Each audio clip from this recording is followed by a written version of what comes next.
ITI student के लिए अब सबसे अच्छी खुशखबरी निकल कर आ चुकी है, साथ ही डिप्लोमा वालों के लिए भी, क्योंकि आपकी गवर्नमेंट ऑफ इंडिया की तरफ से रेलवे रिक्रूटमेंट बोर्ड की तरफ से ALP की पोस्ट निकल कर आ चुकी है, जो कि असिस्टेंट लोको पायलट की है। अब बात करें कि कितनी पोस्ट निकली है और क्या एज लिमिट है, इसको भर कब से सकते हैं, पूरा मैं इस वीडियो में बताऊंगा आपको, तो वीडियो को लास्ट तक देखिएगा बिना स्किप किए। सबसे पहले बात करते हैं तो ये पूरे ऑल ओवर इंडिया में भर्ती होने वाली है। आपको यहाँ जम्मू, श्रीनगर, चंडीगढ़, गोरखपुर, मुजफ्फरनगर, मेल्दा, पटना और आपको सारी चीज़ें देखने को यहाँ पे मिलेगी। आप ये मैप देख लीजिए, और ये मैप ही नोटिफिकेशन में जारी किया गया है। पूरा नोटिफिकेशन भी दोस्तों काफ़ी लंबी है, तो वीडियो में बने रहिएगा, बिना स्किप के इसको लास्ट तक देखिएगा। ये आपकी जो असिस्टेंट लोको पायलट की रिक्रूटमेंट आई है, तो इसको अप्लाई करने की अगर हम लोग बात करें तो यहाँ पे आपको दे रखा होगा कि 20/1/2024, तो ये कल की डेट से आपका अप्लाई होना चालू हो जाएगा। तो 20 जनवरी से इसको आप लोग अप्लाई कर सकते हैं। और बात करें इसको हम लोग की लास्ट डेट क्या है, तो उसकी 19 फरवरी यानी कि 19/2/2024 19 फरवरी इसकी लास्ट डेट रखी गई है। तो इसको आप लोग अप्लाई कर सकते हैं। अब असिस्टेंट लोको पायलट की अगर हम लोग बात करें तो ये लेवल 2 की होने वाली है, जिसमें आपको इनिशियल पे जो सैलरी मिलेगी वो 19,900 रुपये मिलने वाली है, जिसमें आपका मेडिकल स्टैंडर्ड A1 भी रहेगा। और यहाँ पे आपको जो ये लेवल 2 लेवल A1 आपको देखने को मिल रहा है, ये सब आपको नीचे नोटिफिकेशन में देखने को मिलेगा, क्योंकि नोटिफिकेशन टोटल आपकी 27 पेजों की है दोस्तों। बहुत ही लंबी नोटिफिकेशन है ये, और इसमें एक एक चीज़ डिटेल से दे रखी है।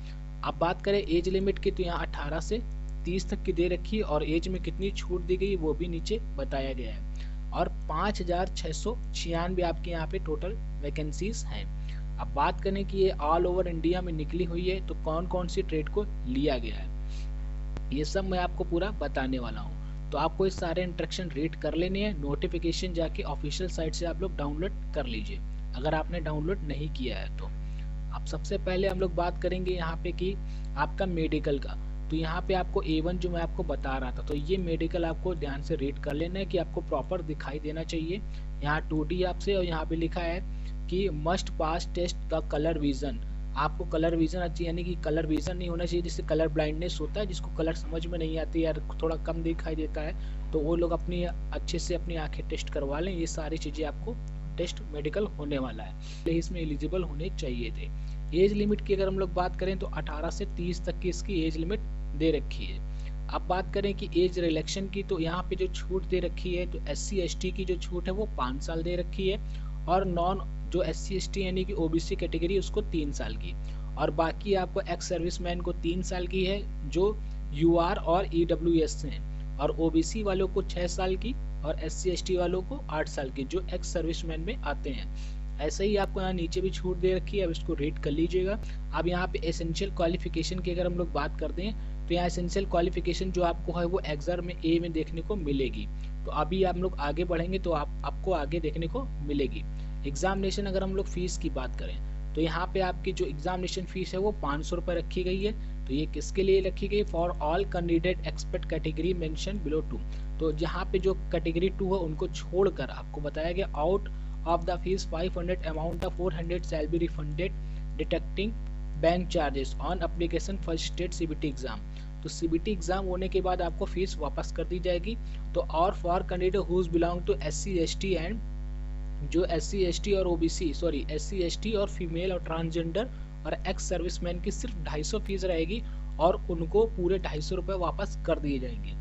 लेकिन बाकी जो जनरल कैटेगरी में उनकी 500 रुपये फीस रहेगी, और उनको 400 वापस किए जाएंगे, लेकिन बैंक चार्जेस आपको वापस नहीं होंगे जो आपका कटेगा। तो आप मोड ऑफ फीस पेमेंट, तो मोड ऑफ फीस पेमेंट की बात करें तो यहाँ आपको दे रखा है कि किस तरह से आप इसमें मोड ऑफ फीस पेमेंट पे कर सकते हैं। आपको सब कुछ देखेगा, UPI all applicable charges and board, तो सब में आपका चार्ज भी लगेगा। सब तरह से आप लोग अप्लाई कर सकते हैं पेमेंट किसी भी तरह से। अब लोग आगे हम लोग देखते हैं कि आगे और क्या क्या मांगा गया है। नोटिफिकेशन दोस्तों काफ़ी लंबी जो मैं आपको बता रहा हूँ, डॉक्यूमेंट अगर आपके सारे वेरीफाई नहीं है तो वेरीफाई करा लीजिए। सबसे खास बात कि आप अपने ITI की मार्कशीट को E-साइन वेरिफिकेशन करवा लीजिए, कहीं से भी जाके आप करवा लीजिए E-साइन वेरिफिकेशन, क्योंकि अगर आप फॉर्म भरेंगे तो आपका फॉर्म रिजेक्ट भी हो सकता है। मार्कशीट में अगर आपके जब तक ग्रीन टिक नहीं है तो आपकी मार्कशीट वेरीफाई नहीं हुई। अब बात करते हैं रिक्रूटमेंट प्रोसेस की। तो यहाँ पे रिक्रूटमेंट प्रोसेस जो है वो ऑनलाइन है। अब आपका किस तरह से सिलेक्शन होगा, तो यहाँ पे आपका जो फर्स्ट स्टेज होगा सीबीटी एग्जाम 1 होगा, सेकंड स्टेप में सीबीटी एग्जाम 2 होगा। ये मुझे लग रहा है पिछली बार की तरह ये लोग फिर से कर रहे हैं, लेकिन इनको ऐसा नहीं करना चाहिए। मेरे ख्याल से आप फिर से हो सकता है बच्चे प्रोटेस्ट करें, लेकिन मैं इस चीज़ को तो क्या ही बोलूँ। अब इनको सीधे से वैकेंसी देनी ही तो ठीक से देनी चाहिए। 2 एग्ज़ाम लेने की ज़रूरत क्या है, ये यूपीएससी नहीं है जो आप लोग हर बार 2 एग्ज़ाम ले रहे हैं। यहाँ पे आपका सीबीटी एग्ज़ाम 1 कर दिया, सीबीटी एग्ज़ाम 2 कर दिया, फिर computer based aptitude test CBT फिर आपका लेंगे, सीबीआईटी लेंगे। तो ये क्या है, ये कुछ समझ में नहीं आ रहा कि आपका ये कितने सारे टेस्ट ये क्यों लेंगे। उसके बाद डॉक्यूमेंट वेरिफिकेशन होगा, फिर मेडिकल आपका होगा। ये आपके 5 स्टेज जब आप कंप्लीट करेंगे तो आपका सिलेक्शन होगा। आप सीबीटी एग्ज़ाम 1 की बात करते हैं तो फर्स्ट स्टेज में एग्ज़ाम होगा, तो उसमें क्या क्या ये लोग देंगे। तो सीबीटी एग्ज़ाम में आपको जो यहाँ पे बताया गया है कि पैटर्न एग्ज़ाम का कैसा रहेगा, क्या रहेगा। तो यहाँ ड्यूरेशन आपको 60 मिनट दे रखी है, 60 मिनट की आपकी ड्यूरेशन रहेगी। 1 घंटे एग्ज़ाम मिलेगा आपको करने को, 75 क्वेश्चन आएंगे और एक क्वेश्चन 1 मार्क का होगा और निगेटिव मार्क 1/3 होगा, यानी कि 75 क्वेश्चन 75 मार्क और 1/3 की आपकी निगेटिव मार्क रहेगी। कट ऑफ आपको 40% ईडब्ल्यूएस को और यहाँ पे आपको दे रखा है, आप लोग रेट कर लीजिएगा। एसटी को आपको 25 और एससी को 35 दे रखा है। तो यहाँ पे आपका जो सिलेबस आएगा, तो मैथमेटिक में आपको यहाँ पे number system, word mass, decimal, fraction, LCM, HCF, ratio, आपको ये सारे सिलेबस देखने को मिलेंगे। तो इनको अच्छे से आपको रेट कर लेना है, और इनको रेट करने के लिए आप मेरे चैनल से जुड़ जाइए इंडियन मास्टर साहब, जो मैंने आप टॉपिक वाइज सब कुछ इसमें डाल रहा हूँ। मेंटल एबिलिटी में आपको ये देखने को मिलेंगे। जनरल साइंस में आपको यहाँ पे syllabus under the cell has physical, chemistry and science of the 10th level. तो 10 कक्षा 10 के लेवल की आपकी सारी फिजिक्स, केमिस्ट्री और बायो आने वाली है। जनरल एबिलिटी की बात करें तो current affair, science, technology, sport, culture है सब कुछ। तो सबसे खास बात, अगर आपने अभी तैयारी शुरू नहीं की है तो इंडियन मास्टर साहब चैनल को जाके सब्सक्राइब कर लें, क्योंकि वो मेरा ही सेकंड चैनल है और इसका वीडियो के डिस्क्रिप्शन में मैं उसका लिंक दे दूंगा। बात करें सेकंड स्टेज सीबीटी एग्जाम 2 की, तो सीबीटी एग्जाम आपका 2 भी होने वाला है। जो कैंडिडेट सीबीटी एग्जाम 1 में पास होंगे वही सीबीटी एग्जाम 2 में जाएंगे, ये भी उन्होंने लिख लिया है। देखिए यहाँ पे short listed of the candidate for CBT exam 2 the done RRB wise the community wise the player normalisation mark of the CBT exam merit list 1। तो जो सीबीटी एग्जाम में बच्चे 1 पास होंगे वही सीबीटी एग्जाम 2 में जाएंगे, अन्यथा नहीं जाएंगे। अब यहाँ पे आपको pattern of the syllabus CBT exam 2, तो सीबीटी एग्जाम 2 में भी आपको 2 पेपर होंगे। यहाँ भी उन्होंने 2 पेपर रख दिए। ये कर क्या रहा है मुझे तो खुद समझ में नहीं आ रहा। मैं इतना मतलब अगर मेरे हाथ में होता तो मैं जाने क्या सोच करता ये सब। अब यहाँ पे अगला है तुम्हारा pattern syllabus of CBT exam 2। CBT exam में भी दोस्तों आपके 2 एग्जाम होने वाले, पार्ट 1 एंड पार्ट 2। तो पार्ट 1 में आपका 90 नंबर का होगा, 90 मिनट का होगा और 100 क्वेश्चन आएंगे, और पार्ट 2 में 60 मिनट का होगा, 75 क्वेश्चन आएंगे। इन्होंने तो इसको यूपीएससी से भी टफ कर दिया है। मुझे लगता है इनको वैकेंसी ये भरनी ही नहीं है, इसलिए ऐसा ये कर रहे हैं। क्योंकि अगर इनको देना था तो सीधे सीधे साफ दे देते, 2-3 एग्जाम लेने की जरूरत क्या है। अब बात करें पार्ट ए में, तो पार्ट ए में वही सेम चीज़ और पार्ट बी में आपको वही सेम चीज़। सिलेबस में यहाँ पे आपको फिर से वही देखने को मिलेगा, फिर से आपको यहाँ पे वही चीज़ें सिलेबस मिलेंगे। और यहाँ पे आपका थोड़ा सा सिलेबस चेंज कर दिया है। जनरल इंटेलिजेंट रीजनिंग में आपको बढ़ा दिया गया है, और फिर बेसिक साइंस एंड इंजीनियरिंग को ये कर दिया गया है। फिर सिलेबस ऑफ पार्ट बी, तो पार्ट बी को आपको यहाँ पे सिलेबस दे रखा है, अब इसको रीड कर लीजिएगा। आप नोटिफिकेशन पूरा रीड कर लीजिएगा, इसको आपको खुद समझ में आएगा कि हो क्या रहा है। अब बात करते हैं यहाँ जो एग्जाम आपका 1 दिया है, तो इसमें असिस्टेंट लोको पायलट में वही चीज़ आपको ट्रेड की बात करते हैं मेन चीज़।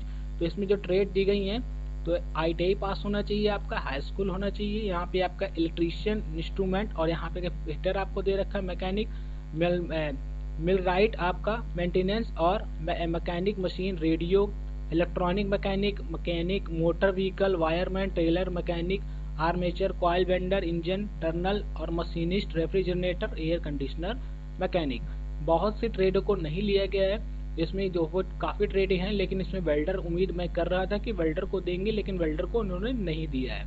और कोपा ट्रेड भी नहीं इन्होंने दी, और भी काफ़ी सारी ट्रेड है जो नहीं दिया है। फिर आपको यहाँ पे कर आपने 3 साल की अप्रेंटिस या 2 साल की अप्रेंटिस की रखी होगी, तो आप हाई स्कूल पास होंगे तो अप्लाई कर सकते हैं। डिप्लोमा वालों में भी आपको ये 4 ट्रेड दे रखी है, हम ट्रेडों को रीड कर लीजिएगा। अब यहाँ पे जो एग्जाम आपका भी है तो इसमें आपको जो जोन दे रखे हैं कि किस किस जोन में आपकी भर्ती होनी है और कहाँ कहाँ कितनी कितनी सीटें किस किस कैटेगरी में, तो इसको आप लोग अच्छे से रीड कर लीजिएगा।